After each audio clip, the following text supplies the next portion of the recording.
2025 թվականի ապրիլի 10-ին ՅՈՒՆԵՍԿՕ-ի Գործադիր խորհրդի 221-րդ նստաշրջանի շրջանակներում անդամ երկրների միաձայն համաձայնությամբ 12-րդ տարի հայ մտածող գիտնական Մխիթար Գոշի դատաստանագիրքը դասել միջազգային հիշողությունների ռեգիստրում։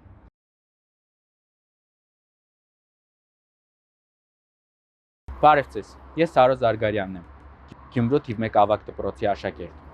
Մխիթար Գոշի դատաստանագիրքը եւ դրա ազդեցությունը հայ իրավական մտքի զարգացման վրա ուսումնասիրությունը իմ նախագծային աշխատանքն է։ Իսկ այս հաղորդումը, որ դուք կդիտեք, նախագծային աշխատանքի արտադրանքն է։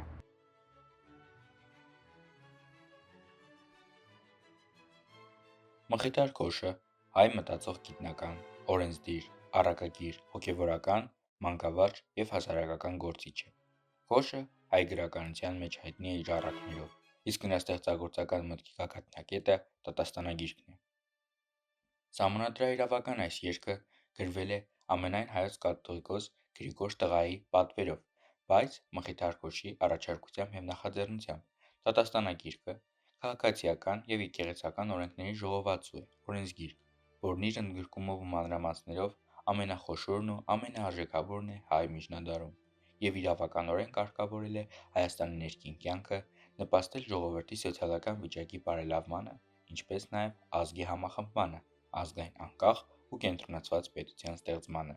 Իսկ որոնք էին պատմական այն նախադրյալները, որոնք շեշտադրեցին դատաստանագիրք ունենալու միտքը։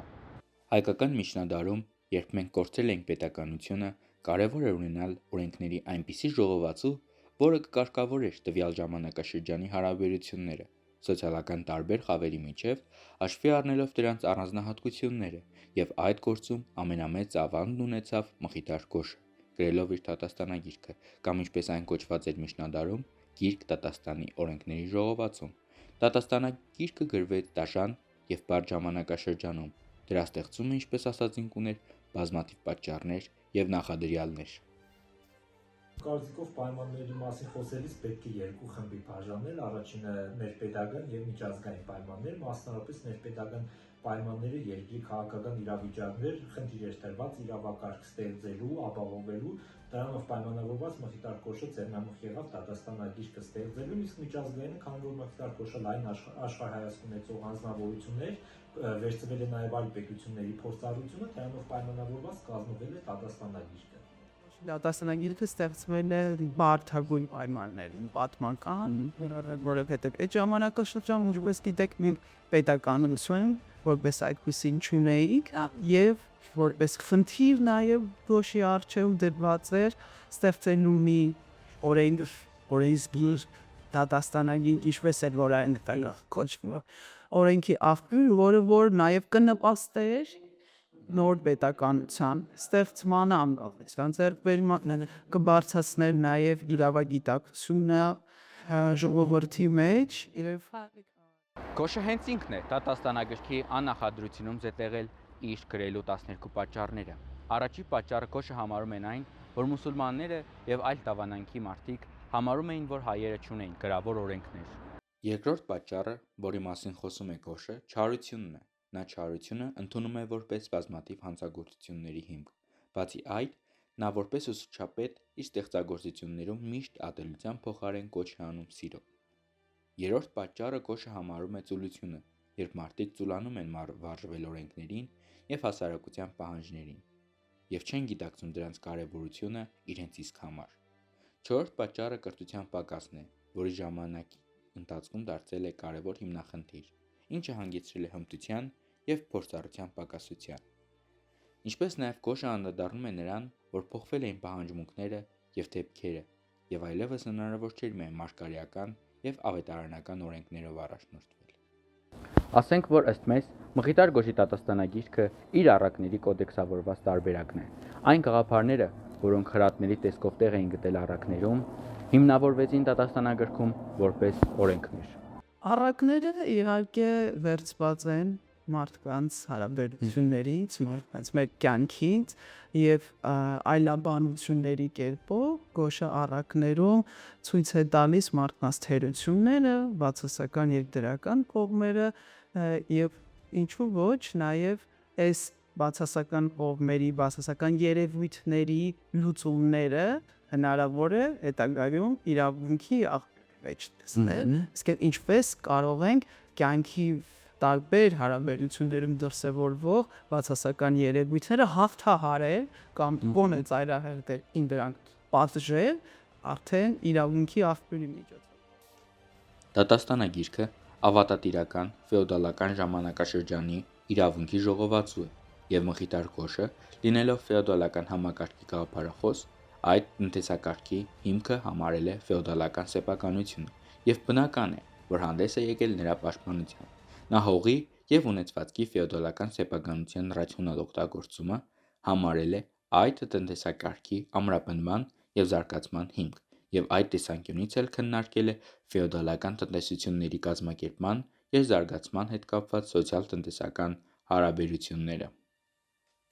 Բնականաբար վասալ ոչ միայն ավատատերեր, նրանց վասալներ, տարբեր խավերի մարդկանց իրավունքներին անդրադառնում դատաստանագիրքը ֆեոդալներից սկսած նրանց առանձին հոդվածներ ունենք, որոնք աղախինների օրինակ, այսինքն ծառայող կամ ճորտացված գյուղացիների վերաբերյալ կարգավորումներ են տալիս, եւ սա բնական է, ոչ չէ կարող դրանից խուսափել, այդ ժամանակաշրջանին տիպիկ հարաբերություններն էին դրանք։ Մխիթար Գոշի աշխատություններում որոշակի գաղափարներ են ձևավորված նաև միջնադարյան Հայաստանում ձևավորվող ապրանքափողային հարաբերությունների մասին։ Հիշատակենք նաև, որ Մխիթար Գոշը կարևորում էր ոսկու իշխանությունը, բայց վերապահությամբ, որ դրա առջև միշտ չէ, որ բոլորը պիտի խոնարհվեն։ Իսկ այժմ եկեք խոսենք դատաստանագրքի կառուցվածքի մասին։ Հայտնի են դատաստանագրքի 3 խմբագրություններ՝ A, B, G։ A խմբագրությունը բաղկացած է նախադրությունից եւ բուն դատաստանագրքից 251 հոդված։ Երկրորդ խմբագրությունը բաժանվում է աշխարհական 130 եւ եկեղեցական 124 հոդվածների։ Երրորդ խմբագրությունը նույնանում է A-ի հետ, սակայն համառոտ է եւ տարբերվում է ըստ էության։ Կառուցվածքից պարզ է դառնում, որ դատաստանագիրքը իր հոգեվոր օրենքների բաժնում կարգավորում է հոգեվորականների եւ աշխարհիկ մարդկանց միմյանց հետ հարաբերվելու կարգ ու կանոնը, եկեղեցական պատժի տեսակները։ Հետաքրքրական է, որ ամուսնաընտանեկան հարաբերությունները Գոշը ներառել է հենց այս բաժնում։ Որպես եկեղեցու անհամարից մեկը մեծ տեղ է տվել հենց դատաստանագրքի երկրորդ հատվածում եկեղեցական օրենքների հատվածը ինքը եւս նշվել է կանոնք եկեղեցական կանոններ եւ դրա մեջ ներառված են բազմաթիվ իրավանորմեր, հարաբերություններ կարգավորող նորմեր, որոնք հենց եկեղեցականների եւ քաղաքացիների կամ եկեղեցականների հարաբերությունների կարգավորման է նվիրված։ Ասել, որ դատաստանագիրքը զուտ կանոնական իրավունքի աղբյուր է, իհարկե ճիշտ չի լինի, որովհետեւ այն նաեւ աշխարհիկ նորմերը իր մեջ ներառում, այսպես համընդհանուր կարգավորիչ է հանդիսանում, բայց այո, նրանում կան մի ամբողջ հատված նվիրված եկեղեցական կանոններ։ Այստեղ մի փոքրիկ ներկայություն կա, որ հաճախ նաեւ ուսումնասիրողների մոտ օդմունք է առաջացնում, եկեղեցական կանոնների բաժնում Գոշը զենտեղել է օրինակ ամուսնաընտանեկան հարաբերությունների կարգավորմանը նվիրված նորմեր եւ որոշ հետազոտողներ սա հիմք վերցնելով համարում են, որ իբրև թե ինքը շեղվել է կամ կառուցվածքը ոչ շատ ճշգրիտ է, բայց հարցը դրանում չէ, մենք պետք է հաշվի առնենք այն, որ այս ժամանակաշրջանում, երբ որ Գոշը գրել է դատաստանագիրքը, ամուսնաընտանեկան հարաբերությունները համարվել են եկեղեցու, այսպես ընդդատյա կամ եկեղեցու կարգավորմանը ենթակա հարաբերություններ եւ բնական է, որ նա դրանք զետեղել են հենց եկեղեցական կանոններով։ Եկեղեցին հենց միայն Մխիթար Գոշի դատաստանագրքով չի առաջնորդվել, այլ ինքը ունի կանոնների մեծ ժողովածուներ, կանոնագիր քայոց, որոնք ապահովված են երկու մեծ հատների մեջ, եւ որոնցով առաջնորդվել է եկեղեցին եւ շարունակում է առաջնորդվել։ Այսօր մի քիչ տգարացել է դա, որովհետեւ անցած դարում 20-րդ դարում հայ եկեղեցու կրած հարվածները մի քիչ այնպիսի ֆորս մաժորային իրավիճակ են ստեղծել, որ ամենտեղ հնարավոր չի կանոնագրքի դրույթները պահպանել։ Բայց ամեն դեպքում դրանք միշտ զարգացող եւ փոփոխվող իրականություններ են, բայց միշտ պետք է իմատի ունենալ, որ կան 3 մագարտակի ետիմաստով օրենքներ, կան աստվածային անլուծելի օրենքներ, որոնց վրա ժամանակի իշխանություն չունի, դրանք անփոփոխ են։ Կան մնայուն օրենքներ,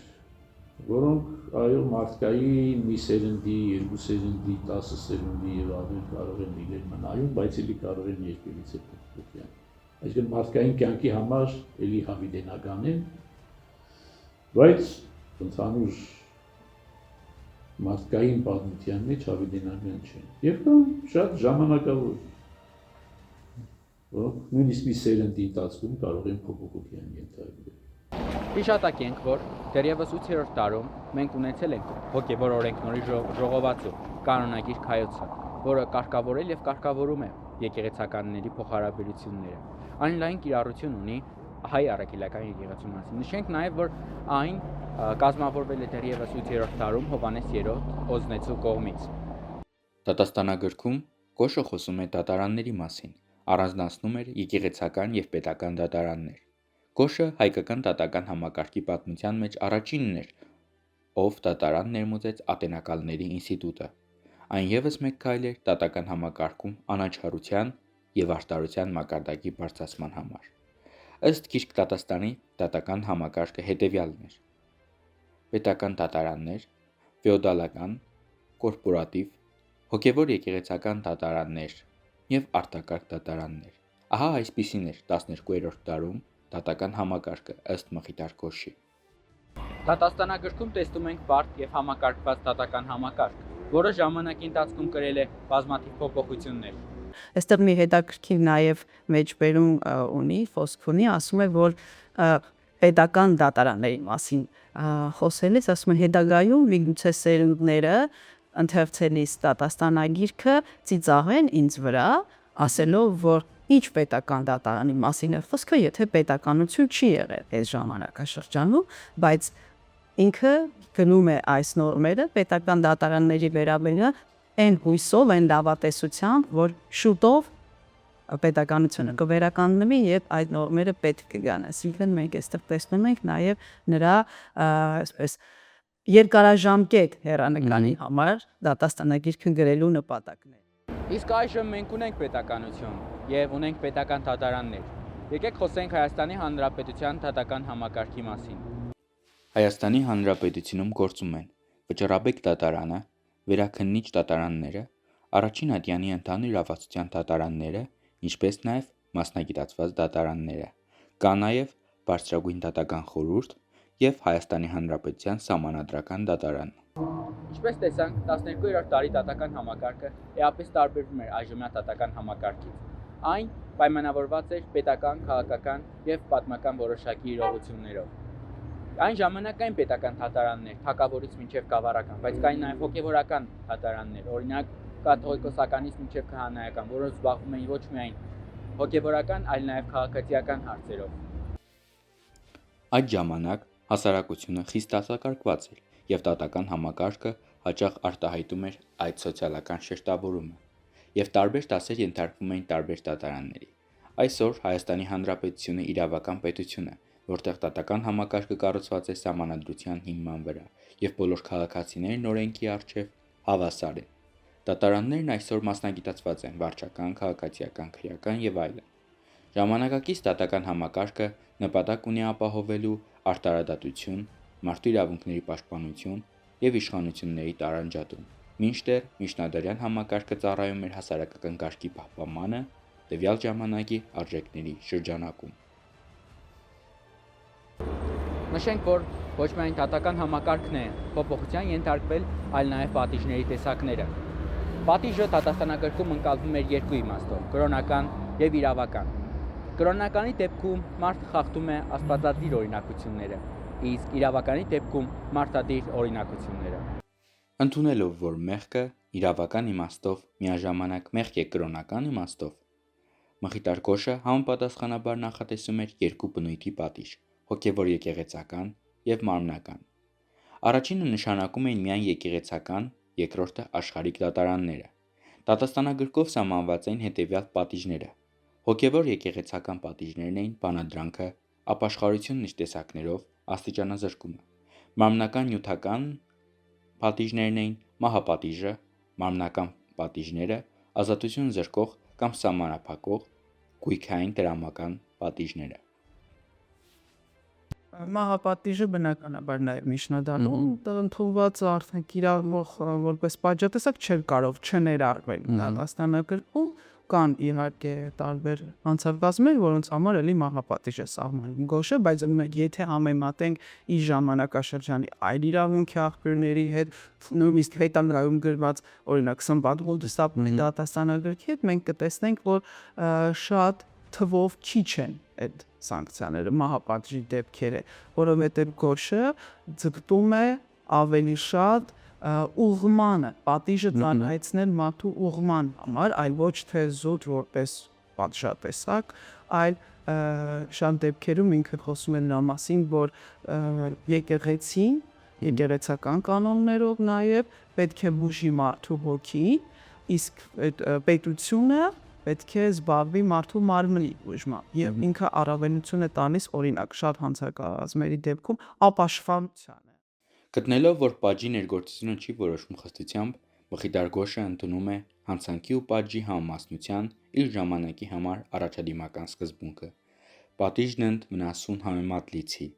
Գոշը դատաստանագրքի կգ գլխում մեջբերում է հատված Աստվածաշնչից եւ այն շարունակում իր սկզբունքների համաձայն։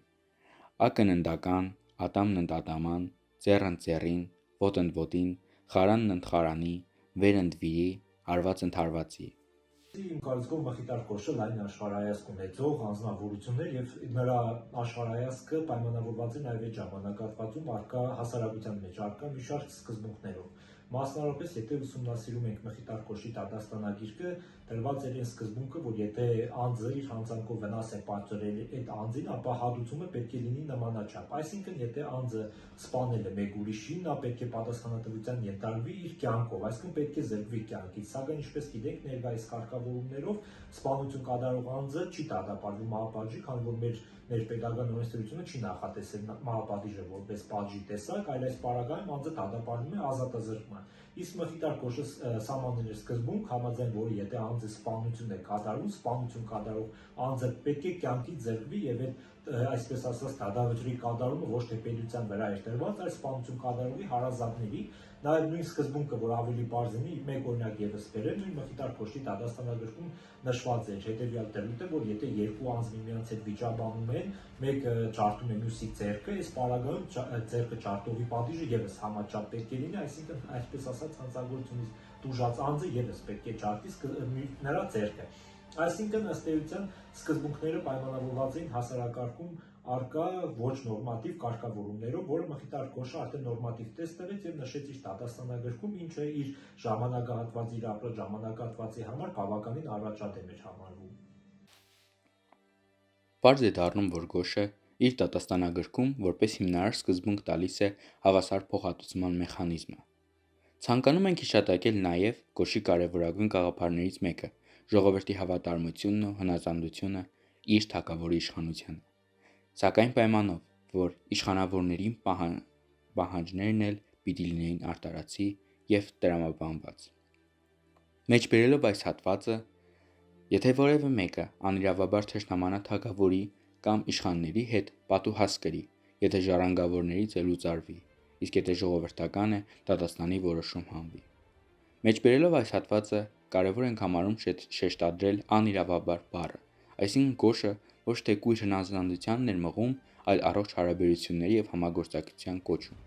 ինչն էլ համարում էր պետության ամուր հիմքը։ Գոշը կողմնակից էր շատ օրենքների սովորութային ուժով կարգավորմանը, իսկ անհնարինության դեպքում նա առաջարկում էր օգտագործել այլ երկրների փորձը։ Համաձայն Գոշի, սովորութային ուժով պետք է կարգավորեին այն օրենքները, որոնք անմիջական առնչություն ունեն պետական համակարգի եւ պետական կարևորագույն նշանակություն ունեցող հարցերի վերաբերյալ։ Բացի սովորութային օրենքներից, նա նաեւ կարևորել է բնական կամ ինչպես ինքն է գրում, բնավորական օրենքները։ Բնական իրավունք, որը մարդուն տրված է ի ծնե, բնությունից եւ անկախ է ամեն տեսակի իշխանությունից։ անփոփոխ ու հաստատուն։ Մարդու բնական իրավունքների շարքին են դասվում կյանքի իրավունքը, արժանապատվության իրավունքը, սեփականության իրավունքը, ընտանիք կազմելու, անձի անձեռնխելիությունը եւ այլն։ Բնավորական իրավունքից է օգտվում է։ Բնավորական իրավունքի հետ կապված մի փոքր տարաձայնություններ կա հեղինակների ուսումնասիրողների մեջ, որոշները այն այսպես ասած վերծանել են կամ թարգմանել են բնական իրավունք տերմինով, փորձելով ցույց տալ, որ այ ոչ 12-րդ դարում բնական իրավունքի մասին է խոսում։ Իրականում հետագայում ավելի խոր ուսումնասիրելով մենք տեսնում ենք, որ խոսքը հենց մեզ ծանոթ դասական առումով բնական իրավունքի մասին չէ, իհարկե, այլ բնավորական բառը տերմինը օգտագործելով Գոշը փորձել է այսպես աստվածաշնչյան կամ նախնական աստվածային օրենքները հենց այդ տերմիններն ասելով, որ Աստված է մարդու մեջ դրել իրավացին ընտրելու ցանկությունը, այսինքն մարդու մեջ բնականից ինձն է Աստծուց տրված։ Կարծում եմ շատերին կհետաքրքրի, եթե Գոշը նման համակարգված օրենսգիրք է ստեղծել 12-րդ դարում, ապա ինչպիսի աղբյուրներից է օգտվել։ Գոշը ինքն է այս մասին գրում իր նախադրության Ա գլխում, ասելով, որ օգտվել է աստվածային, սովորութային եւ բնավորական օրենքներից, իսկ հոգեվոր բաժինը գրելու համար օգտագործել է կանոնագիրք հայոց օրենսգիրքը։ Աղբյուրները, ինչպես տեսնում ենք, ժամանակի արդիական օրենքներն են, որոնք Գոշը զգուշաբար եւ խելամտորեն կիրառել է իր դատաստանագրքում։ Մխիթար Գոշի դատաստանագիրքը աննախադեպ երևույթ էր միջնադարյան հայ իրավունքի կյանքում։ Այն ոչ միայն իրավական կոդեքս էր, այլև ազգային ինքնության, քրիստոնեական արժեհամակարգի եւ արտադրության գաղափարի դրսևորում։ Գոշը կարողացավ մեկտեղել բյուզանդական եւ արևմտաեվրոպական իրավական տարրերը հայկական իրականության հետ, ստեղծելով մի հավասարակշռված եւ գործնական հիմք, որն անդրադառնում էր թե աշխարհիկ եւ թե հոգեվոր ոլորտներին, եւ կարգավորել եկեղեցական, պետական, տատական, քրեական, ժառանգական, ամուսնաընտանեկան եւ ավատատիրական հարաբերությունները։ Կարծում եմ, որ Մխիթար Գոշի թողած դատաստանագիրքը ոչ միայն ազդել է Հայաստանի Հանրապետության, այլ նաև մի շարք այլ երկրների օրենսդրության վրա։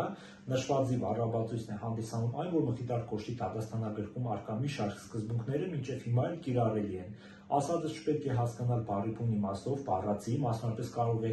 մի շարք իրավակարգավորումներ կան, որոնք ներկայիս ժամանակահատվածին համահունչ չեն, բայց ընդհանուր առմամբ Մխիթար Գոշի որպես դատաստանագրքի կառուցվածքը իրավակարգավորումն ներկայումս մեծ ազդեցություն ուներ, մասնավորապես այնտեղ խոսում է վկաների ինստիտուտի մասին, թե ում կողմից որ վկայի կողմից տրված ցուցմունքը կարող է արժանահավատ համարվել, ինչ հանգամանք պետք է հաստատվի նշված ցուցմունքով, բացի դրանից նաև նույնը վերաբերում է սեփականության, գույքային հարաբերություններում, ամուսնաընտանեկան հարաբերություններում, ընդհանրապես մարդու կյանքի ապահովման հարաբերություններում, նաև հատկանշական է այն, որ Մխիթար Գոշի դատաստանագրքի ազդեցությունը պայմանավորված է նաև այն հանգամանքով, որ կրոնական իրավակարգավորումներ են արկա, մասնավորապես նշվել է հայ առաքելական եկեղեցու տարբերվող բարձր դերի մասին, նաև տարբեր մասնագիտություն ունեցող աշխատողների ըստ էության վարքագծի պարտադիր կանոնները սահմանվել դեռևս իր օրոք եւ մինչեւ հիմա դրանք կիրառվում են, մասնավորապես բժիշկների հետ կապված նշվել էր բժիշկների իրավահարաբերությունների, իշխանների, թագավորների, նրանց գործունեությունը, նրանց կողմից թույլ տրվող խախտումները, դրա հակազդման միջոցները,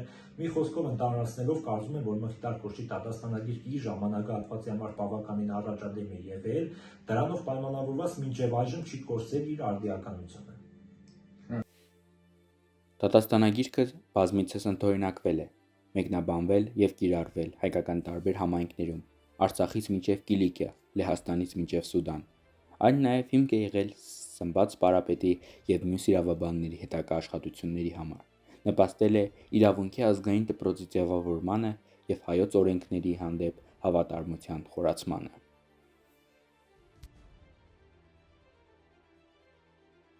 Վերջո, Մխիթար Գոշի դատաստանագիրքը դարերի միջով հասել է մեզ, դառնալով հայ իրավական եւ քաղաքակրթական մտածողության խորհրդանիշ։ Դատաստանագիրքը շարունակում է մնալ ոչ միայն պատմական, այլև հոգեվոր եւ մշակութային արժեք, որ այսօր էլ կարևոր աղբյուր է ինչպես իրավաբանների, այդպես էլ պատմաբանների եւ մշակութաբանների համար։